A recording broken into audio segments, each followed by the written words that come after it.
Bismillahirrahmanirrahim. Assalamualaikum warahmatullahi wabarakatuh. Alhamdulillahi rabbil alamin. Wabihi nasta'inu ala umurid dunya waddin. Wassalatu wassalamu ala sayyidina Muhammadin Tahal Amin wa ala alihi wa ashabihi at-tayyibin at-tahirin, amma ba'd. اللهم لا سهل إلا ما جعلته سهلا وأنت يا حي يا قيوم تجعل الحزن إذا شئت سهلا اللهم ارزقنا الإخلاص في النية والقول والعمل. Santri dan santriwati yang saya cintai, pada kesempatan kali ini kita masih dalam pembahasan aqidah Asy'ariyah dan Maturidiyah. Nah, pada kesempatan ini saya akan menjelaskan tentang usulul i'tiqad Ahlus Sunnah wal Jamaah.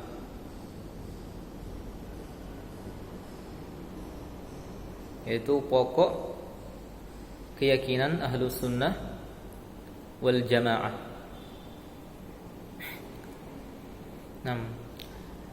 Imam Abul Hasan Al-Asy'ari dan Abu Mansur Al-Maturidi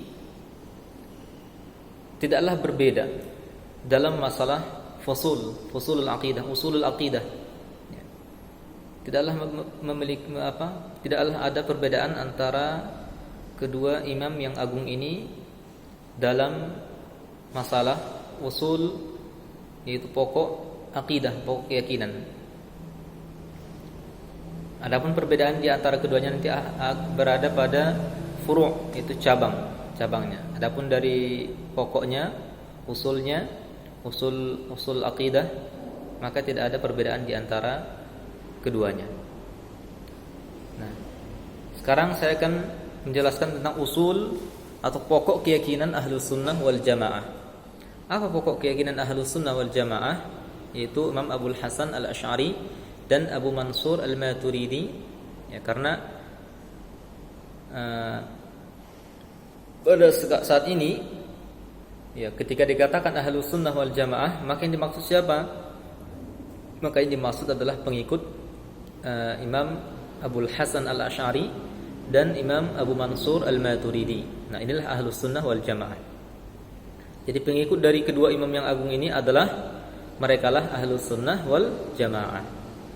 Karena yang membangkitkan kembali setelah menyebar bid'ah Mu'tazilah, kemudian mereka berdua, kedua imam yang agung ini berdiri tegak untuk menjelaskan akidah Ahlus Sunnah wal Jamaah, sehingga Ahlus Sunnah wal Jamaah dinisbatkan kepada mereka berdua. Ya. Nah, jadi apa pokok keyakinan Ahlus Sunnah wal Jamaah? Ya, pokok keyakinan Ahlus Sunnah wal Jamaah adalah 6 perkara yang disebutkan dalam hadis Rasulullah sallallahu alaihi wasallam, ya, hadis Jibril ketika bertanya kepada Rasulullah tentang iman.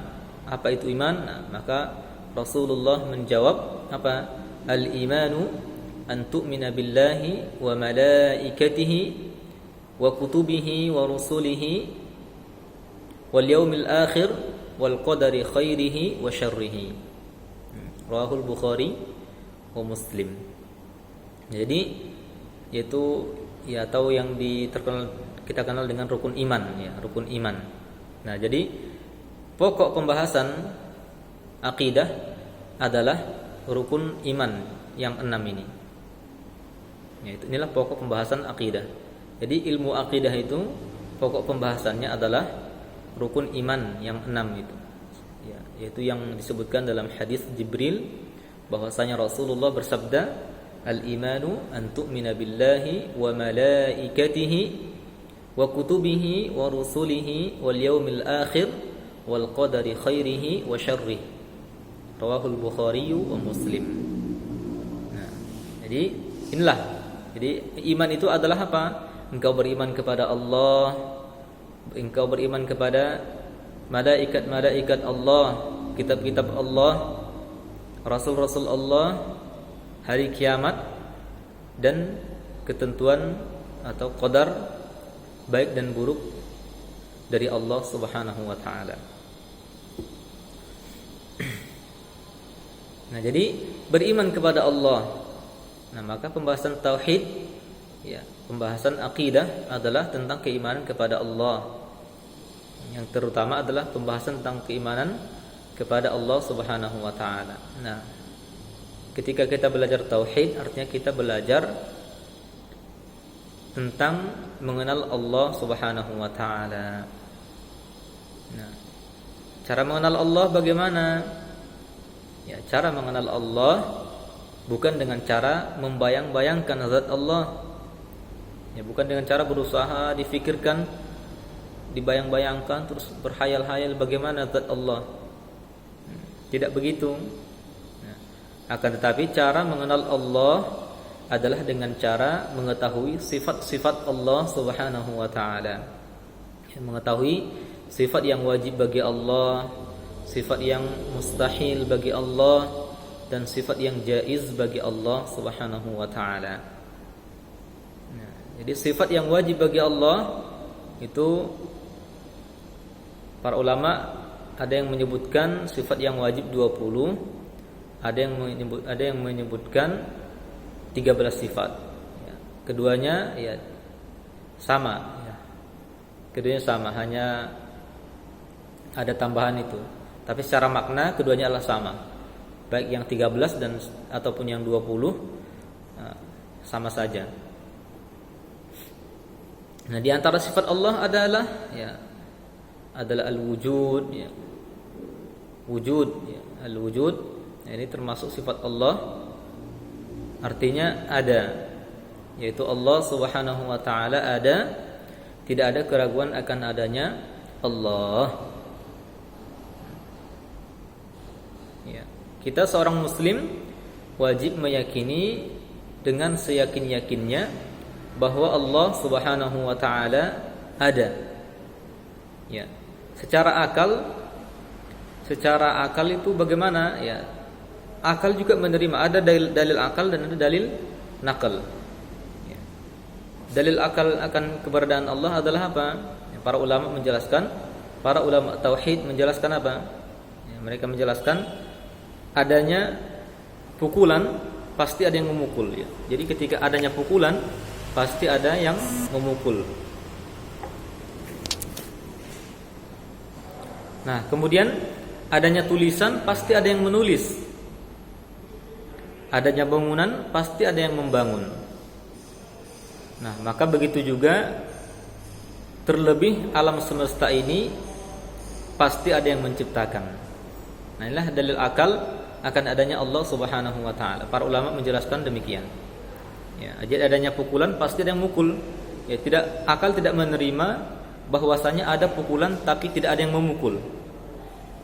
Ada pukulan tapi tidak ada yang memukul. Ini akal tidak menerima. Begitu juga akal tidak menerima ada tulisan tetapi tidak ada yang menulis. Ini akal tidak menerima juga. Ada bangunan tapi tidak ada yang bangun. Nah, ini juga akal tidak menerima. Nah, oleh karena itu, maka begitu juga alam semesta ini tidak mungkin ada tanpa ada dengan sendirinya, tidak mungkin. Ya, pasti ada yang menciptakan. Akal tidak menerima bahwasanya alam semesta ini ada tanpa ada yang menciptakan. Pasti ada yang menciptakan. Siapa? Allah Subhanahu wa taala. Nah, ini adalah dalil akal bahwa Allah Subhanahu wa taala itu ada. Jadi ketika kita berdebat dengan orang ateis, orang yang tidak percaya Tuhan, maka kita pakai dalil akal. Ya, jadi dalil akal itu perlunya gitu. Ya, kita gunakan ketika berdebat. Misalkan ada orang ateis yang mengatakan Tuhan tidak ada, maka kita katakan demikian. Karena kalau kita katakan kepada orang ateis, Allah Subhanahu wa taala berfirman, "Afillahi syakkun?" Tidak ada keraguan akan adanya Allah. Itu kan Al-Quran. Orang ateis mana tidak beriman kepada Al-Quran, maka mereka tidak akan menerima. Ya. Jadi dalil akal itu perlu. Jadi kita Ahlus Sunnah wal Jamaah mengambil dalil akal, menggunakan dalil akal. Karena dalam Al-Quran juga Allah menyebutkan dalam beberapa ayat menyebutkan bahwa tentang penggunaan akal, ya. Penggunaan akal, ya. Nah, kemudian di antara sifat Allah adalah al-mukhalafatu lil hawadits, ya, tidak serupa dengan makhluknya, ya, tidak serupa dengan makhluknya ciptaannya. Allah Subhanahu wa taala tidak serupa dengan manusia, tidak serupa dengan cahaya, tidak serupa dengan jin, malaikah. Sifat-sifatnya juga tidak serupa dengan kita. Allah tidak disifati dengan sifat bertempat, butuh kepada yang lain, berbentuk, berwarna, berukuran. Nah, ini adalah sifat-sifat makhluk. Maka Allah Subhanahu wa taala berbeda dengan makhluk. Maka Allah Subhanahu wa taala tidak bersifat dengan sifat-sifat yang demikian. Ya, itu tentang pengenalan Allah sekedar itu. Nah, dan sifat-sifat yang lain nanti kita akan jelaskan dalam pertemuan offline, ya, pertemuan tatap muka. Ini sekedar pembukaan. Ya, begitu juga tentang perkara pokok keimanan adalah beriman kepada malaikat-malaikat Allah. Nah, ini tentang keimanan kepada para malaikat. Ini juga termasuk cakupan pembahasan tauhid, akidah. Ya, jadi kita wajib beriman kepada malaikat-malaikat Allah Subhanahu wa taala. Ya. Para malaikat Allah adalah hamba Allah yang mulia. Ya, hamba Allah yang mulia yang tidak pernah bermaksiat kepada Allah Subhanahu wa taala. Jadi para malaikat tidak pernah bermaksiat kepada Allah Subhanahu wa taala. Mereka senantiasa menjalankan perintah Allah. Ya. Mereka tidak pernah bermaksiat kepada Allah Subhanahu wa taala. Jadi tidak boleh meyakini bahwasanya, jadi apabila misalkan ada cerita yang mengatakan bahwa ada malaikat yang menyerupai manusia, menjelma sebagai manusia terus bermaksiat, minum khamar dan lain sebagainya, maka itu bertentangan dengan keimanan ini, dengan akidah. Karena akidah yang dijelaskan oleh para ulama adalah bahwa para malaikat adalah hamba Allah yang mulia yang senantiasa mentaati peraturan perintah-perintah Allah Subhanahu wa taala. Mereka tidak pernah bermaksiat kepada Allah. Para malaikat bukanlah tidak makan, tidak minum, tidak tidur, tidak beranak pinak. Itulah para malaikat. Nah, kita wajib meyakini demikian.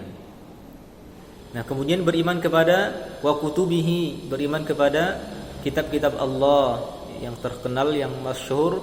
Itu ada 4 kitab itu kan. 4 kitab, yaitu Al-Qur'an, ya, turunkan kepada Nabi Muhammad, Taurat, ya, Nabi Musa, Injil kepada Nabi Isa, dan Zabur kepada Nabi Daud alaihi wassalam.